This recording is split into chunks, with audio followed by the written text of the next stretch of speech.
Hello, everyone. It's with profound sadness that I share the news of Chuck Woolery's passing. My heartfelt condolences go out to his family, Mark Young, and the entire Blunt Force Truth team. This is certainly a difficult time. This is unexpected. I didn't expect to hear this news. And I had the privilege of meeting Chuck when I was just starting out with this podcast. Despite my lack of recognition, he and Mark graciously invited me onto their program, and that speaks volumes to me. This is the kind of man Chuck was. From the moment I met him, he exuded warmth and sincerity. He was a true gentleman and one of the most humble and down to earth individuals that I've ever had the honor of knowing. And in a world where those qualities are so rare, he stood out as a beacon of decency and kindness. He was an American icon and a patriot.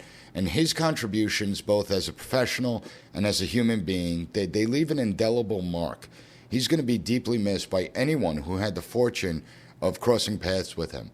So rest in peace, Chuck. Your legacy is going to live on, and I know that we will meet again someday. Welcome to the P.A.S. Report podcast. If you're tired of censorship, outraged by government abuses, and thirsty for real insights, then you're in the right place.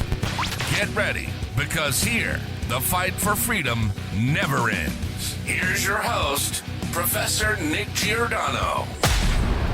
Welcome, everyone, to the P.A.S. Report podcast. This is your host, Nick Giordano. I'm glad you could join me. Make sure you are following and subscribe to the podcast so you never miss an episode.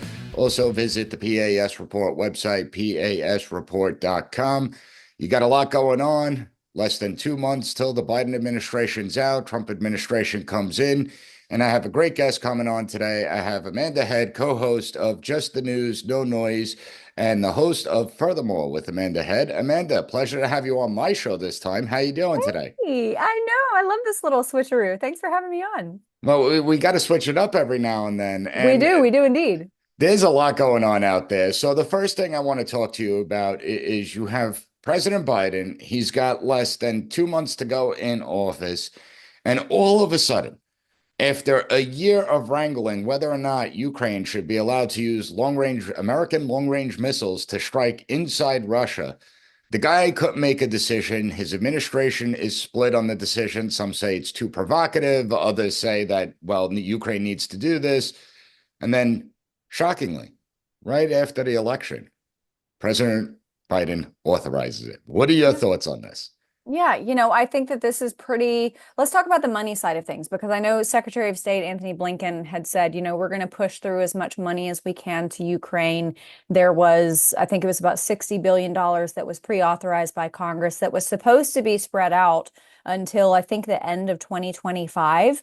But he's trying to push that in, as much as he can up until January. So you have the money side of things, but now you have this side of things that is the distance between the money and life and death is a little bit further. The distance between this action and life and death is very, very acute. And as we are literally now seeing in this conflict, what's unfortunate about this is that Joe Biden knows that for his legacy, it doesn't necessarily matter for him, because what has been solidified in his legacy, and I use that term very loosely, but his legacy thus far has been an unexplainable, really. I think that is, I think that's the best way to describe it, an unexplainable allegiance to Ukraine.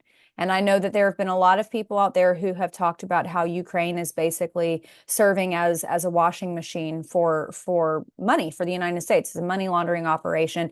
And this is a country that is consistently ranked in the top 20 of the most corrupt countries out of, 180 or whatever. So there has been this unexplainable allegiance and alliance between our country, at least the Biden administration, and Ukraine. What's scary about this to me, so I'll put this into context of a personal story. Growing up, my grandmother always read Reader's Digest. And as a result, now I always read Reader's Digest. I literally still get the physical Reader's Digest in the mail every month. So I basically have turned into my grandmother. But there was a short-lived column in Reader's Digest decades ago, and there was this one story that stuck out to me, and I can't remember what the name of the column was, and I think it ran for maybe 2 or 3 months in a row, and people were like, this is kind of devilish. But it was basically a revenge column of people telling funny stories of how they got revenge on people. And this one story stuck out to me. This woman, she was married, her husband cheated on her, and she was moving out of the house, and he was going to keep the house. So before she moved out, she stuffed raw shrimp into the curtain rods of the home where this man was going to be living by himself after the divorce. So you can imagine what that's going to smell like, and it's going to be impossible to find. It's literally like, who's going to think to look in the curtain rods? That's what this reminds me of. People are calling it a poison pill. Yeah, that's exactly what it is. It's shrimp in the curtain rods, a conflict that President Trump is going to have to deal with. Now, I have no doubt that regardless of the obstacles, regardless of the poison pills, regardless of the shrimp in the curtain rods, that President Trump has the ability to negotiate this, even though he's not a diplomat. He's not a, career politician. He's an outsider, which is what gives him the perspicacity to actually deal with this on a human and also on a business level. I mean, the author of The Art of the Deal is going to be able to find a way through this. The unfortunate aspect is what's the damage that can be done in the meantime, because you have the relationship between the United States and Russia, which is obviously was very rocky even before this cropped up 2 years ago or 3 years ago. But Russia has already announced, Vladimir Putin announced 2 days ago that they were going to limit the energy supplies that they ship to the United States, 25% of which we get from Russia. So what's that going to do for us in the wintertime when people are trying to heat their homes? They're already talking about how this is going to possibly cause brownouts and blackouts across the country. Now, here in California, we're used to brownouts and blackouts, but what can be done? What damage can be done between now and January? And when you consider Vladimir Putin and his views on nuclear reciprocity and the way that he's going to react to this, and he's already lowering the threshold as far as what he considers to be, justifiable nuclear reaction. I don't know if I can say this on your podcast. I'm hella concerned. I'm very, very much concerned of the damage that they can do until January. Now, if Putin doesn't strike because he knows who is going to put his hand on the Bible at high noon on January 20th, that's our saving grace. The saving grace is deterrence via who the future president is going to be.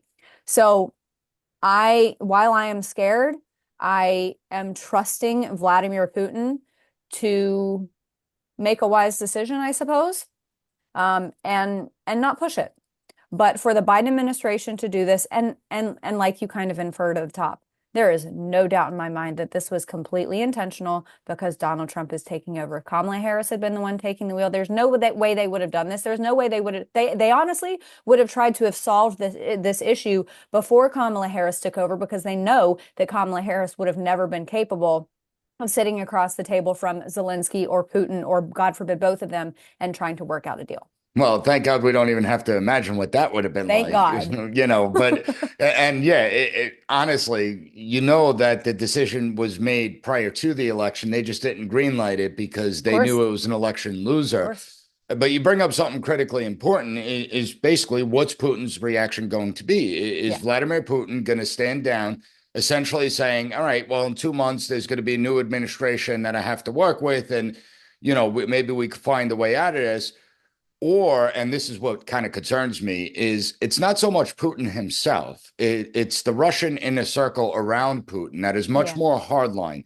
The second American missiles start killing Russians, there's going to be an enormous amount of pressure to attack us. I mean, when you look at the United States, if we were at war with Mexico and Canada was shipping missiles to Mexico to use to kill Americans, the American people would be outraged and say, go get Canada. And so the question is, do you think that Putin will be able to hold his own inner circle at bay and just be like, relax and wait it out? Or do you think that they're going to push him? It's not like the United States, right? You can't go to war for 20 years and generals telling you that you're all making progress and you're succeeding, only to have a stronger Taliban than they were prior to 9/11. In Russia, when you lose wars, you die. I mean, it's plain and simple. Putin will not survive this. So what do you think about that? I hope he is. I hope he's able to hold them off, because I think you're exactly right. When you have a public mandate and you have pressure from your war council or whatever whatever term he uses for those people, I hope he can. But the alternative to that is Vladimir Putin being on the receiving end of cyanide on the tip of an umbrella, right? I mean, we know what happens if he loses that battle and if he doesn't acquiesce to them. I would also hope, though, that, you know, I don't even want to talk about the humanity side of Vladimir Putin or any of the people surrounding them because I frankly don't think that there is much when you consider the inner workings of those types of people in Moscow. But I would hope that what ends up ruling their decision making is the same thing that I spoke about a moment ago.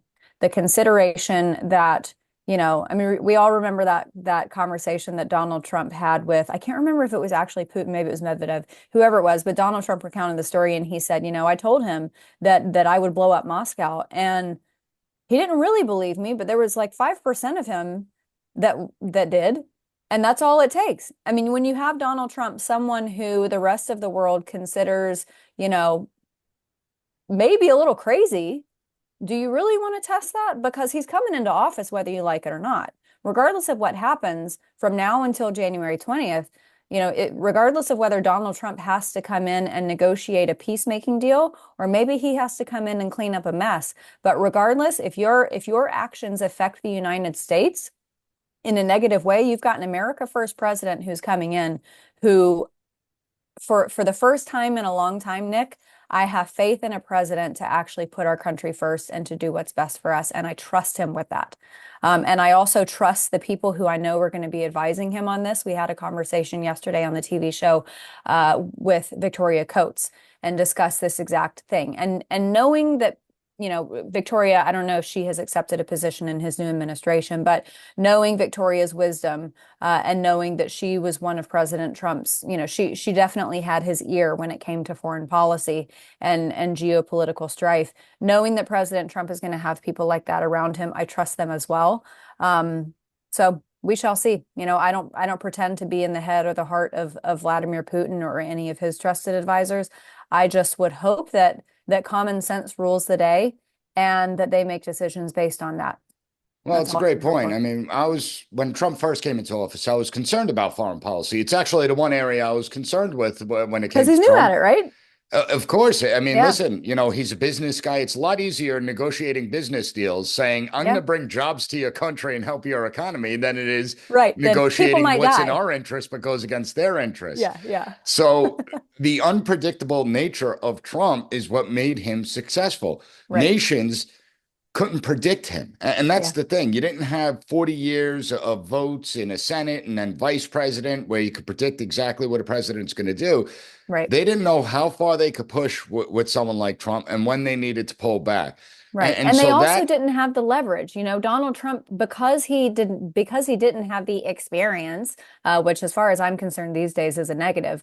But because he didn't have that foreign policy experience, he hadn't been horse trading in the foreign policy arena for a long time. And therefore he wasn't owing favors to people. He wasn't owing favors to a certain block of K Street. He wasn't owing favors to a certain, caucus within the House or the Senate. He could see clearly and judge only based on what he saw as what was best for American interests. And that to me, that clarity of vision and decision making, I think is what we should aim for going forward. Because listen, I'm one of those people, call me jaded, call me skeptical, call me cynical, but I'm just one of those people. I think that every politician is crooked to a degree. I think that it is nearly impossible to go up to Capitol Hill to get anything done, anything for the interest of your people without doing a little bit of horse trading, without doing some compromise. It's just the nature of the job. And sometimes, and maybe I shouldn't say that they're all corrupt. No, I'm going to say they're all corrupt. But some of them to a much, much lesser degree. But President Trump, coming in fresh-faced, fresh-minded with that clarity, I think that that's something that we should strive to have at least a piece of in our candidates going forward.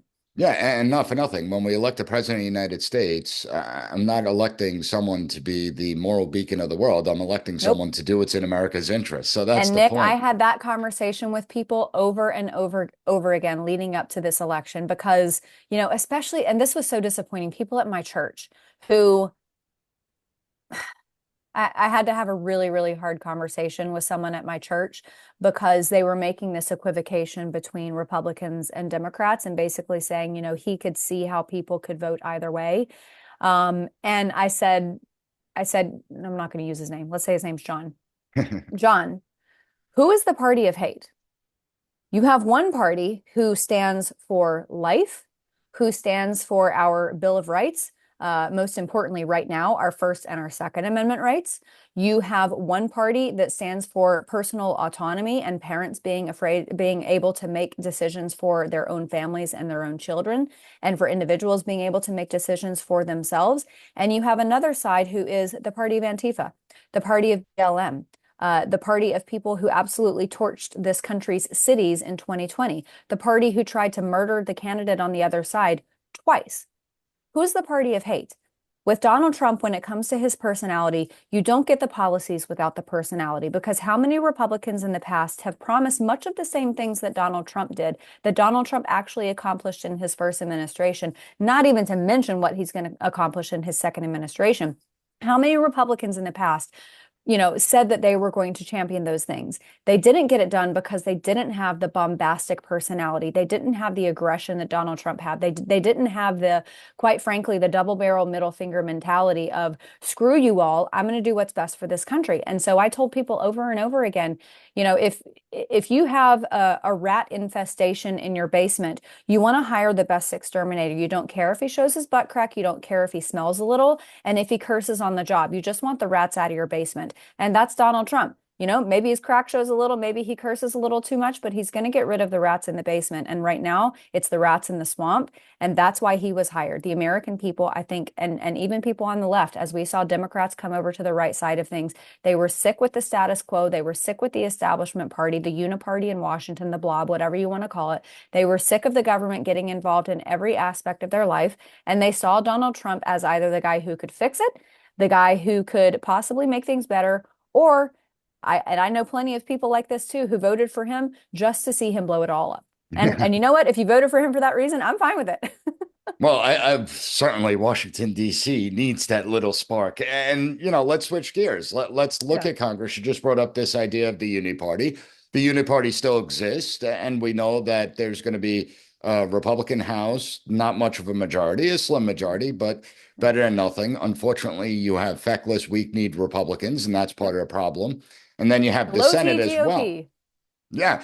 Well, when we're looking at it, one of the things I'm really looking forward to is this Department of Government Efficiency led by Elon Musk and Vivek Ramaswamy. Yeah. Because I talk about the waste, fraud, and abuse within our government time and time again. Yep. But we have to explain to the American people that the Department of Government Efficiency, it's not a really sanctioned position. Congress would have to authorize that. Right. In addition, whatever the department comes up with, those measures have to be approved by Congress. Yep. What type of willingness do you think there is, particularly by Republicans, to begin to start to downsize this overbearing bureaucracy that has routinely abused its power, that has routinely gone after political opponents? It's ideologically corrupted and bankrupted. And do you think that there is the will from Republicans to begin to dismantle the federal bureaucracy?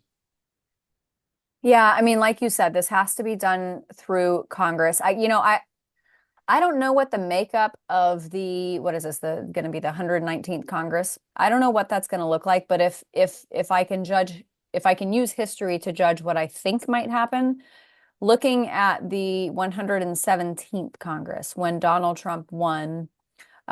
Wait, was that 117? No, that was 116th. Yeah, 116. When he had the Republican House and Republican Senate. When Donald Trump won in 2016. Remember when he came in and he said, for every new regulation or piece of red tape, we're going to strike down two.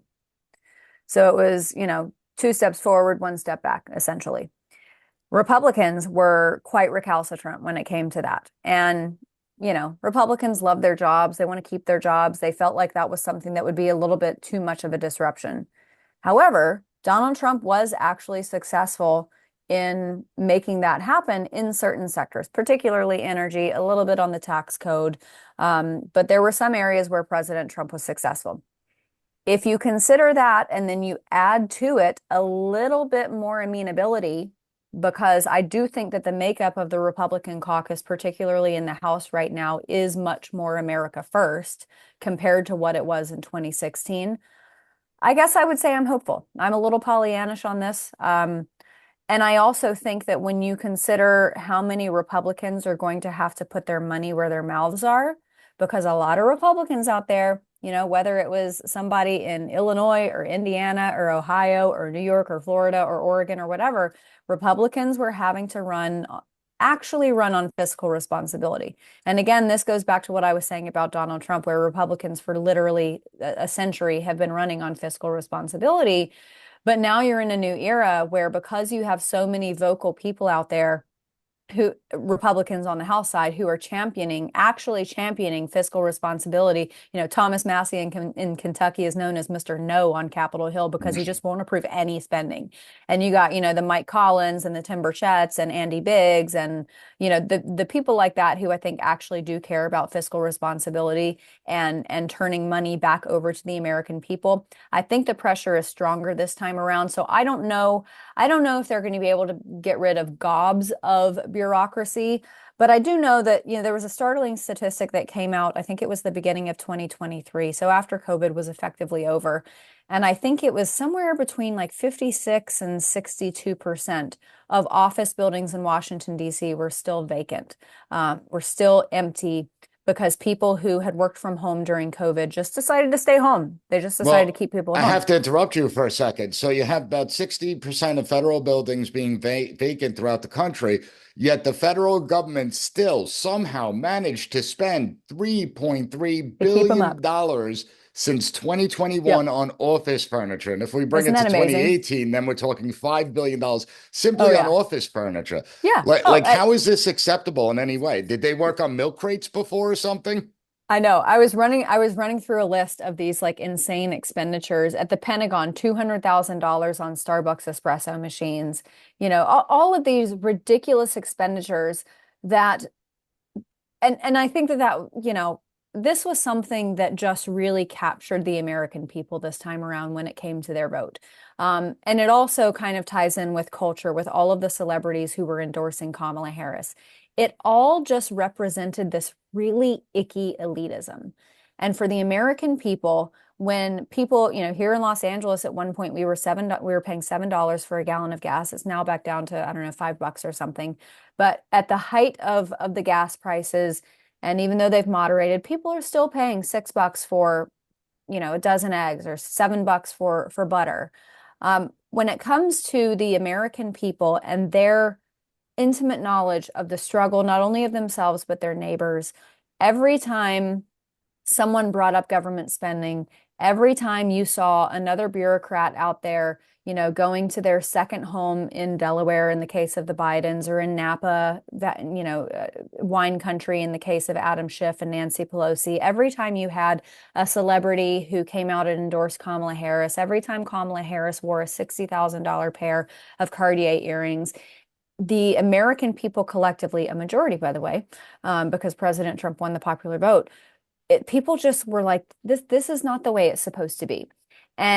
And then you had all of these things leading up to the election. I was telling my husband, I was like, can you imagine 30 years from now when we are telling our children about the things that the buzzwords, the buzz topics that led up to Donald Trump's election in 2024, squirrels and raccoons, garbage, McDonald's, like all of these just strange cultural things, but they all centered around one theme, which was that the American people have been getting stomped on and looked down on by their government for a very long time. And Donald Trump, despite the fact that he was the wealthiest of everyone, he was the one who people related to. He's the guy in the Tom Ford suit that has a blue collar. He's the guy who, when he was building this, I heard this amazing story about him.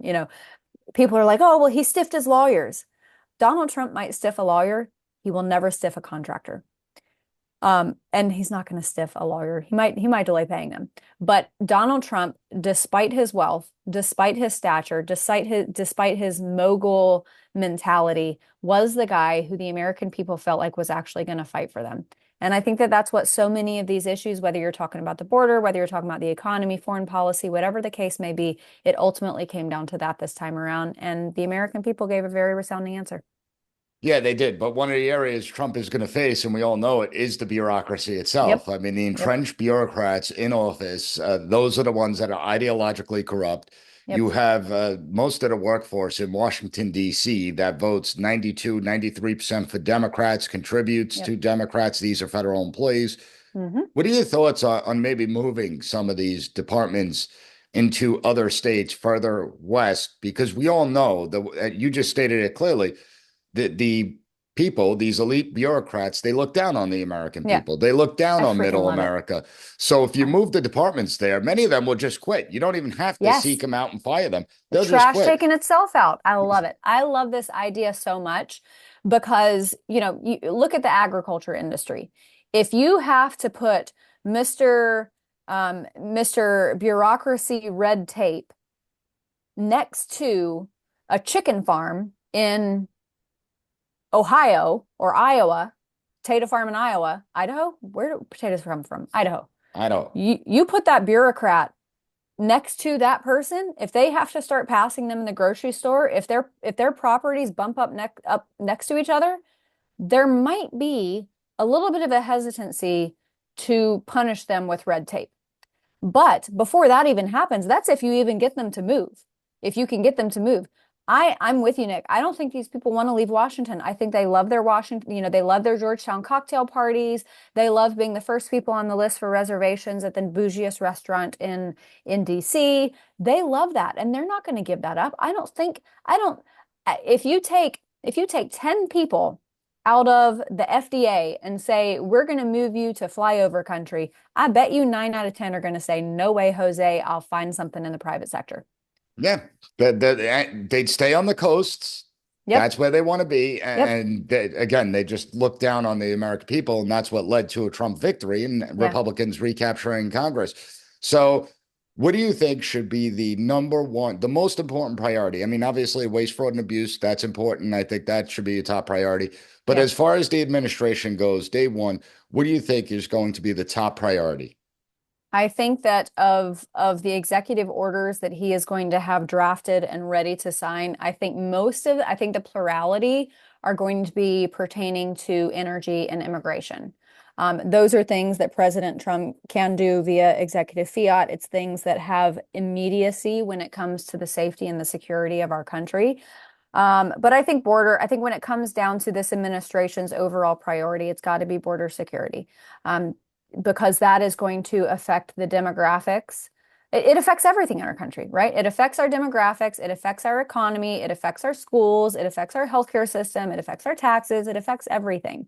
But I think that the mentality going in, and we are already seeing that with his nominees, the mentality has got to be flood the zone. Every time they are, the left is getting up in arms about one nominee, shove another one down their throat, and another, and another, and another. So their heads are spinning so quickly that they don't have time to combat every individual nominee. And with respect to some of these more scandalous, if you want to use that term, for some of these nominees like Matt Gaetz, you know what? Screw him. Absolutely screw him. There are a number of other nominees who I think if you took Matt Gaetz out of the equation, they would be opposed to, but now they are forced to shift their focus on Matt Gaetz because they think that he's going to serve in a punitive mentality when he goes into the DOJ, which, I don't necessarily support that. But what's the phrase that, sometimes revenge looks like justice or justice looks like revenge. I think that there is a major mop-up job that has to be done at the Department of Justice, at the FBI, within the entire intel community, at the FDA, at the NI. I mean, there isn't a single three-letter agency in Washington that doesn't need a complete mop job. So I just hope that it is a flood the zone mentality and a complete disruption to the status quo that has congealed in that city for so long. Well, I could assure you of one thing. We are going to have plenty to speak about over the course of Indeed, the next several indeed. months. There's going to be no shortage of topics. Absolutely. I love it. I'm so glad that what you just said is within the context of a Donald Trump victory and not within the context of a Donald Trump loss and a Kamala Harris administration. Thank God that that's the conversation and it's not.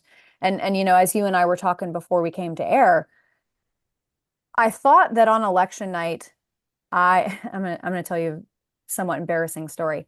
I wore waterproof mascara on election night because I felt like, just because of all of the emotions involved, that I would cry one way or the other, just because of the emotion and the importance of the night. I didn't end up crying at all.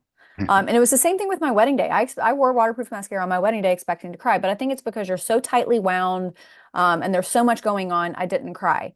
And I remember the next morning I woke up, I'm like, man, I guess I'm not going to cry about this. You know, this time around, thank goodness it was tears of joy.